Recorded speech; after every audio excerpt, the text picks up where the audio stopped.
kaunti ya Mombasa baada ya kuangukiwa na ukuta aliokuwa akiubomoa pamoja na wenzake katika shule ya msingi ya Star of the Sea iliyoko katika eneo la Mvita. Julius Kimwe na mengi zaidi. Wingu la simanzi limetanda katika shule ya msingi ya Star of the Sea eneo la Mvita kaunti ya Mombasa baada ya shughuli ya ubomoaji wa jengo la zamani kugeuka kuwa majonzi, wakati mfanyikazi mmoja aliyekuwa akitekeleza ubomoaji huu kufariki ukuta ulipombomokea na kumwangukia.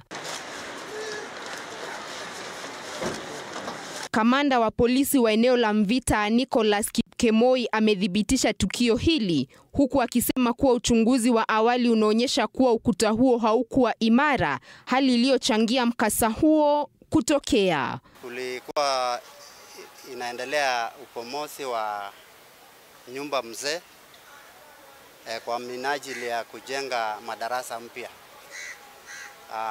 It was a contracted exercise na ilikuwa ni manual. Watu walikuwa natumia mikono kupomoa.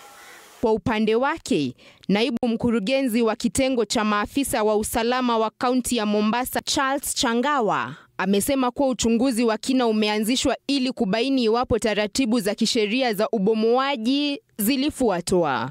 Watu wa Red Cross tumesaidiana, tumeweza kuretrieve huo mwili.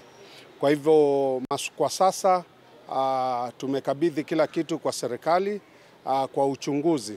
Tutaangalia mambo ya vibali na mambo ya mazingira. Hawangeweza kueleza mambo mingi, lakini tukaweza kuwatafutia sehemu ambao wameweza kupatiwa ushauri, wameweza kufanyiwa counseling. Kwa sasa najua wametulia kabisa. Kwa sasa mwili wa marehemu umehifadhiwa katika hifadhi ya maiti ya hospitali ya rufaa ya Coast General, huku tukio hili likiibua maswali kuhusu usalama wa wafanyikazi wa miradi ya ujenzi katika kaunti ya Mombasa. Nikiripotia TV47, mimi ni Juliet Kimwe.